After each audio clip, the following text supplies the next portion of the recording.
What is up, Los Angeles, and welcome back to your Rams LAFB show. I'm your host, Ryan Anderson, joined with me, Erin Coscarelli, here to talk some draft rumors.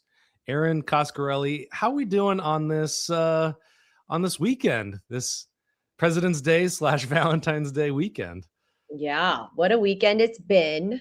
Valentine's Day. Did you get a nice Valentine, hopefully? No, Yeah. no, I did not. I hung out with my boys on Friday night, and we had a little fire in my backyard on purpose, and then I watched the Mel Brooks documentary yesterday. How good is that documentary? It's like a two-parter. Yeah, two-parter. I watched like almost 4 hours of it. I love that guy. He can do no wrong in my eyes. I love so many of his movies. He's just a risk taker, right? He kind of was so good at pushing the envelope with serious topics and making it funny. But because he did it and see, I feel like there's a delay now. Is there a delay? Here we go with the. You were looking fine to me. Oh, okay. All right. I'm still the PTSD here. We won't not have PTSD until who knows, going into well after the draft, I'm sure. And I think too, the rain gods, when it's like the weather's inclement for some reason, it affects the internet. I don't know. Anyways, Mel Brooks, he's amazing, legend, just awesome in all the ways. Yeah, 100%. And I everybody when I was growing up was always telling me what a great filmmaker and comedian he was. Yeah. And so I'm watching this documentary, and I was surprised to find out that a lot of his stuff was panned by critics and whatnot. So really? Yeah.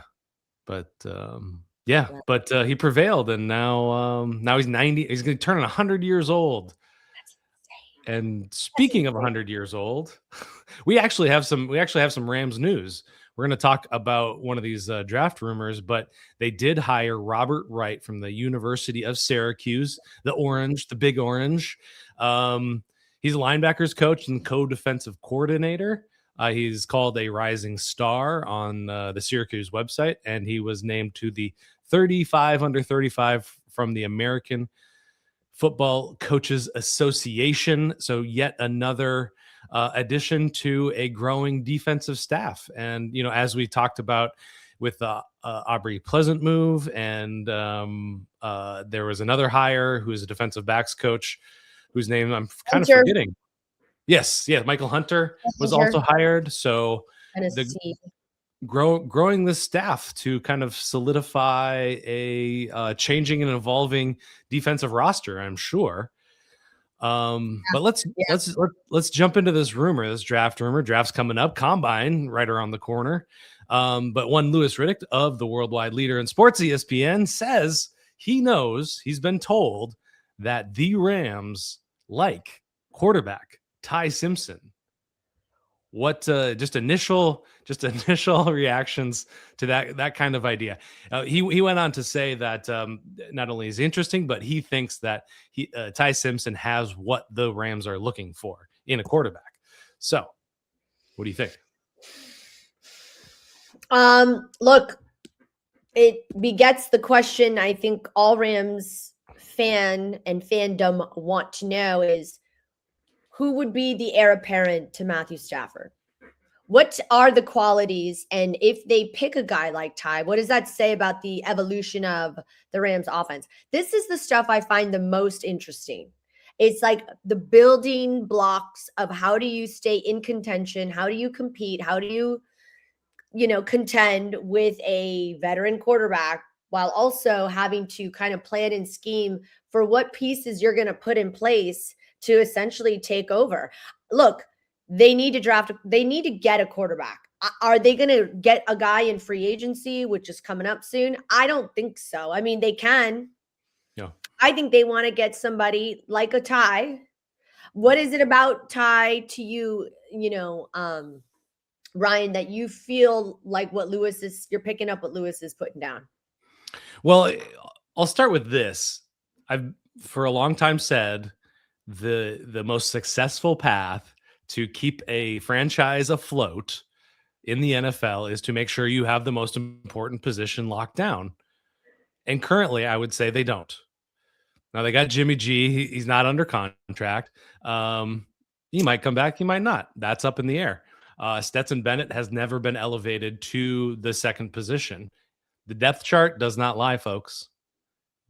He's the third quarterback on the team. I don't know how else to tell you that. Love him, hate him, whatever, want him to compete for the job. After our conversation, there was lots of online further conversation that went on about, who should be the backup quarterback. So we got some good engagement around that. What were they saying?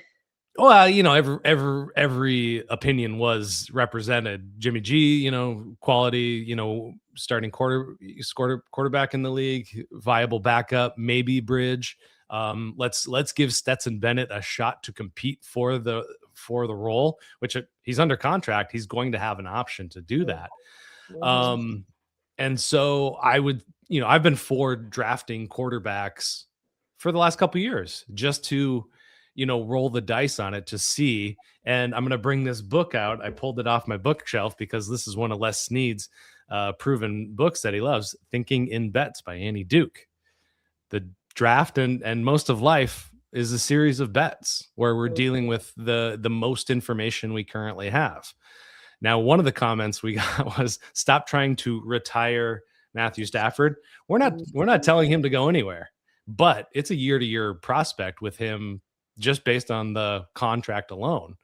Maybe he can play for a couple more years, but he's not under contract. He said he's coming back for this one. So we got that one locked in, still waiting on the contract. So that's my thinking on this one is, let's draft a quarterback. Now, Tai Simpson is probably going to go in the first round. Is he a first round prospect? Probably not, but there are a lot of quarterback hungry teams out there, very needy teams, some desperate teams, where when you think in bets, sometimes when the desperation comes along, you're willing to take a bigger bet on a guy like Tai Simpson. So what I like about this one in particular is he's got a good mechanic base for him. So he's a good processor before the snap. He's identifying protections and coverages really well. He's got that cerebral side of the game down. He's quick through his progressions, high-end footwork. It's connected with his eyes. And that's like great early mechanics, kind of like baseline NFL stuff. And he's good in the pocket. He can move around the pocket, and he's also mobile enough. He had about 300 yards rushing, picked up several first downs. He's not, Lenora Sellers or Lamar Jackson or anything like that, but he can move around. Now, the one big knock on Tai Simpson is going to be he's only played 15 games. And if you go down the list of quarterbacks that have that kind of experience, you're talking about, Trey Lance, Mitch Trubisky, Dwayne Haskins, Anthony Richardson, Mark Sanchez. You can throw Kyler Murray and Cam Newton in that camp as well. And those guys have had success, but even Sam Darnold coming out of USC as well didn't play a lot of football. And that's not a who's who, but guess what? He's going to sit behind Matthew Stafford for at least 1 year if they pull the trigger on that. So they're eliminating kind of the biggest, stumbling block for that. Yeah. So, does he have, bad tendencies? Well, he doesn't have a lot of arm talent. He doesn't have Matthew Stafford's arm. So that affects his timing, his accuracy, his anticipation, not great against tight man pressure, and takes a lot of sacks because he's a processor. So I think, there's good and bad with every prospect, but at a certain point, the question, we're already in that point. What's the succession plan? Who's going to follow up Matthew Stafford? And leaving that until the 11th hour is that is bad process, I guess, is what I'll say. Yeah. Just think of everything you just said is exactly why someone needs to get brought in to learn, get tutelage from Matthew Stafford, just with exactly like the anticipation and the timing with your receivers, right? So even just bringing someone in that's going to understand the cadence of Stafford. Now, the thing that I find most interesting is there's always been flirting rumors that McVay would love to have a dual threat kind of more mobile quarterback.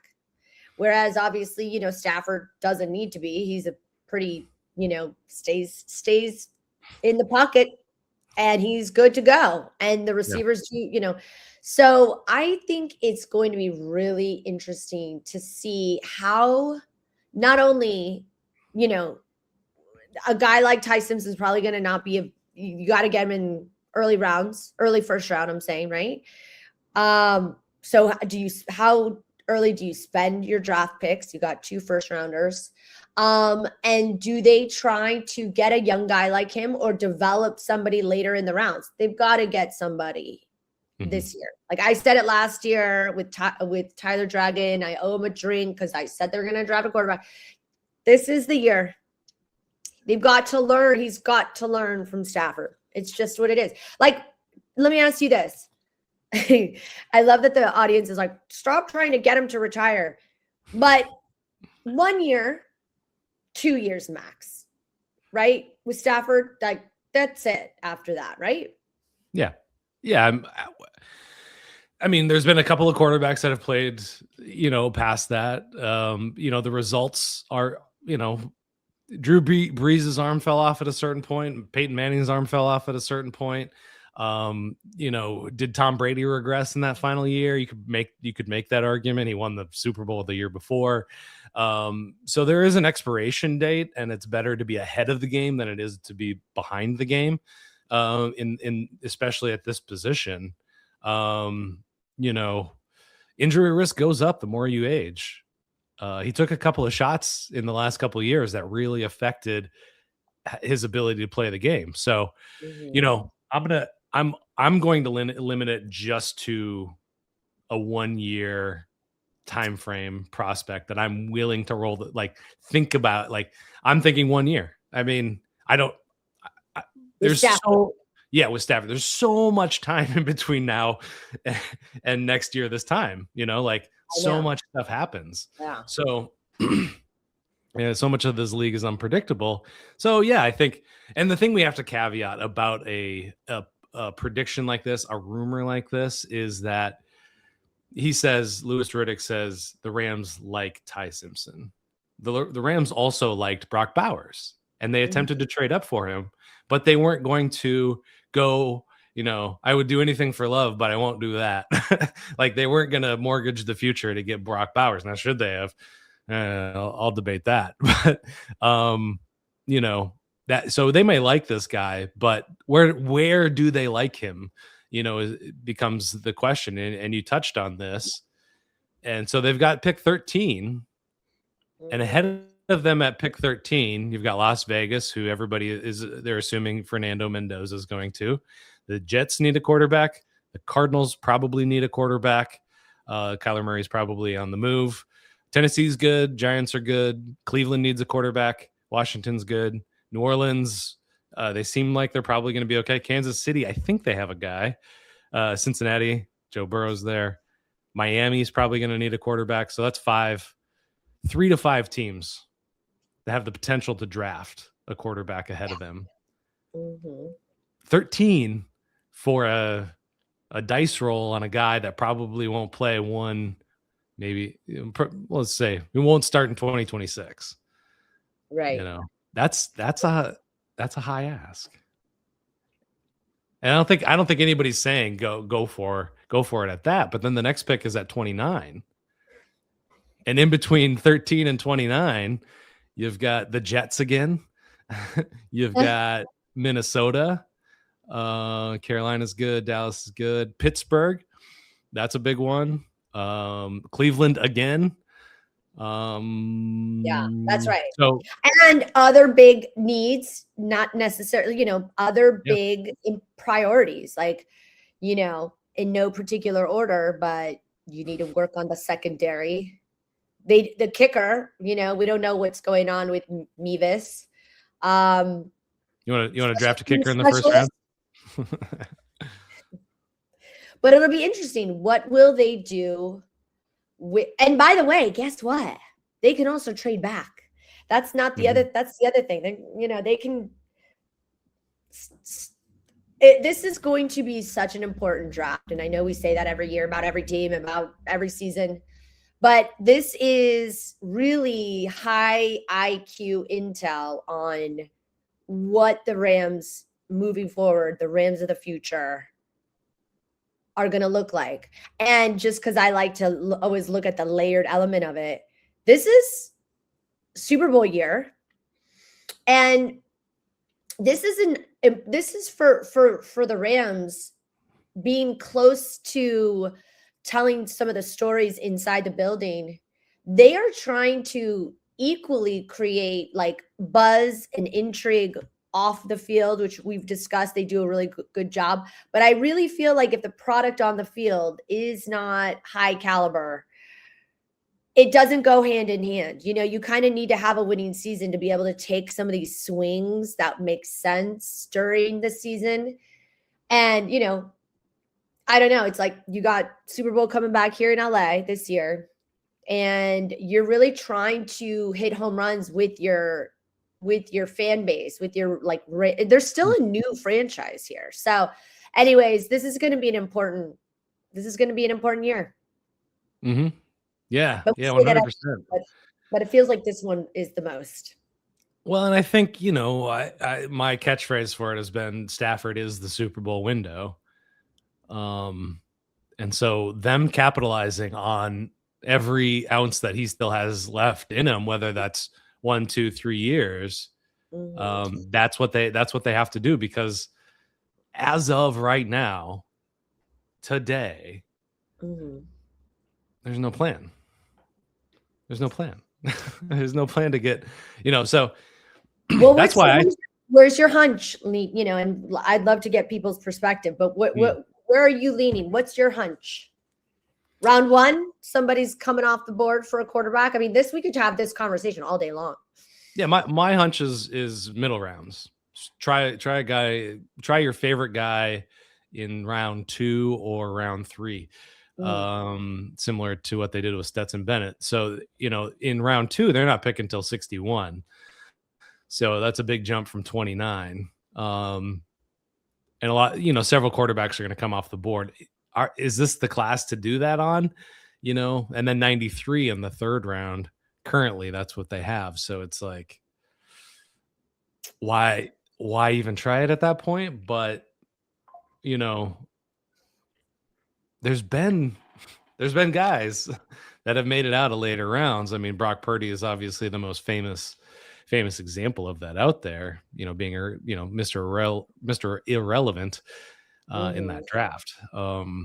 So if I was leading the organization, if it was like, if I was at 13 and Tai Simpson was still on the board, I'd let it roll. Really? If Mansard Lane was still there, or Mekhi Lemon was still there, Jeremiah Love, who I love for this team, and all Golden Domer backfield would be pretty cool. But that said, if he's sitting around at 29, I mean, that's very tempting for me if I was in their shoes. Just to have an option. And I just said that, and I just immediately regretted it, but this team is in a really good position where, how many players away are they from being in the Super Bowl this year? If they had a veteran depth position, a defensive line, if they had a more explosive running back, if they had one outside cornerback, so they're in a good position already. So it's, Sean McVay's champagne problems idea, I guess. Yeah. And look, they're in a great position because whoever gets, it's like we've talked about this, how lucky Puka is, because Puka's gotten to have Cooper, and then he goes from Cooper to Devontae. You know, Terrence Ferguson has Higbee, Colby Parkinson, you know, like, and Stafford. And, you know, so this is a time to, like, you know, and it's not easy to think about the future while also planning for the present. And I'm always sort of uniquely intrigued by how do the relationships work behind the scenes when you draft Stafford's heir apparent. I had talked to Ryan Leaf about it on the show. He's like, you're not really like giving the guy all your secrets.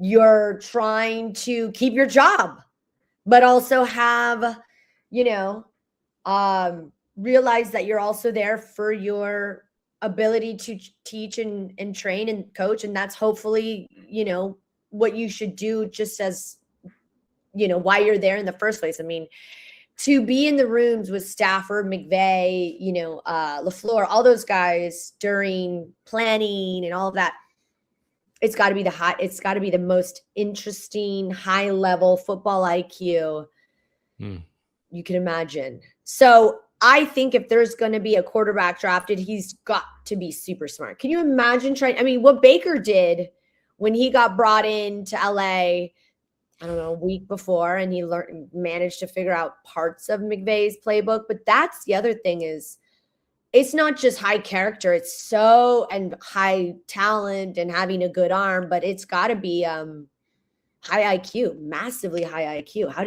do you go toe to toe with McVay and try to follow in the footsteps of Matthew Stafford? Yeah. And McVay, from his own admissions, will say he's not a patient person. And quarterback development, there's got to be a lot of perseverance in that. Think about Drake May. You know, he really, really struggled. Well, he didn't really struggle. He had ups and downs in his first season, and he had ups and downs in his second season, but fortuitously got himself in position and into the Super Bowl. So he played in the Super Bowl, right? Yeah. I've already forgotten all this stuff. I was like questioning myself. I was like, Patriots made it. Yeah. God, I'm sorry. It's okay. Yeah, I don't know what I did yesterday. So yeah. I think this question has to be in their heads constantly for this draft. Now, whether the board falls to, you know, how they want it to go, that's the big question, you know. So we've seen this team move back, move up, or want to move up, you know. So yeah. No, it's a good question to have, and I like that you played into the timeliness of what Louis Riddick is saying. You know, those guys know a thing or two about whatever it is they're talking about. They're on the phone. They're in touch with the guys in the front office for the Rams now. Are they like indicating what's going on? I don't know, but it's good to have touch points of what people are saying, what's out there, what are the media say. We'll never know. Like, did you see a tight end get drafted in the second round using their first pick? And I didn't see that one. I mean, we knew McVay wanted somebody tight end, you know, but I think it's a gamble. It's always a gamble. It's just been the Rams have done a very good job as of late picking guys up into later rounds. But now they have 2 first rounders, and it's a lot of power. With great power comes great responsibility, as we know from Spider-Man. Nice man. If McVay was a superhero, which one would he be? Would he be a Spider-Man? Would he be a Superman? Would he be a? I think he would be in the X-Men universe. Oh, really? I think so, because, you know, he's got a bit of a Wolverine to him, but he's much more charming and personable than Wolverine. Yeah. Wolverine's a real brute. Yeah. Yeah. Canadian. It's everything I know about Wolverine. Wait, I think if McVay was a superhero, he would be probably Iron Man. Oh, right? I like that. Yeah. You know what I mean? Yeah. It's like, I imagine there's a lot. He's got some tech gadgets at his house, and you know what I mean? He's just kind of like always got somebody interested on speed dial. So in my life, I get told I look like a lot of people, or I remind people of people. I don't Oh, know why. I just have one of those faces. It's like kind of like you can put yeah, anything on it. But one of yeah. the celebrity ones I get is Robert Downey Jr. I think it's eyes, like this section. Oh, yeah, it is because he's kind of got like like a moodiness to him, like he's brooding. He's serious, but then he can be really funny at times. I love Robert Downey Jr. He's a great actor. I think that's a Yeah, compliment. I think so too, and I think that's a probably. Do you ever get anybody? Do you ever get a celebrity comp? I have, it varies on like someone. Wait, was it you that said Tia Leone? Was that someone said Tia No, but Leone? that's good. Someone said young Tia Leone yesterday. That's And I was good. like, Yeah. it's the jaw, it's the sharp jaw, it's the chiseled, I have heard, oh God, Miley Cyrus, I get occasionally. I'm like, is that just because I'm like animated and I don't know. I don't know. It's always a weird one, but that's a great place to end the show, I think. I think so too. So a disclaimer to everybody commenting who you've already commented, but we're just discussing this as a rumor. Oh, are people commenting? How do I? Oh, no, not now. I'm Oh, just I saying see. as of right Oh, now. okay. Got it. Rumor Central. I was trying to, it's a good jumping off point to talk about, just a specific topic. So I'm sure you guys have already commented, and I appreciate that. And I appreciate you guys coming back and checking out the show as always. Really appreciate all your love. Couldn't do it without you. And we will see you soon. We're going to have a whole host. We're putting together a calendar. We're getting organized on this stuff. We have to. We have to. It's going to be a huge off season. Listen, we're ready for you guys. And we're ready for some growth too. So tell your friends, like, share, clip us, take us out of context, create some controversy. That's how the internet works, people. Get on it. But until we see you next time, appreciate all of you. Hey, Ramley, thank you so much for hanging out with us and watching the Rams LAFB show. Quickly before you go, got to tell you about our friends over at Sleeper. It's the #1 sports app right now, and you've got to download it because it's got so many great features that I want to tell you about. Aside from season-long fantasy, which is the best in the business, they've also got live score trackers, in-game updates, plus the live chat where you can actually communicate with other users right on the app. But perhaps the best feature, at least that I like, is the daily fantasy feature or the live pick'em. Just pick 2 to 8 players across any sport, baseball, basketball, hockey, obviously football and our Rams. You're going to choose a player, just choose more or less. Matthew Stafford, more or less passing yards.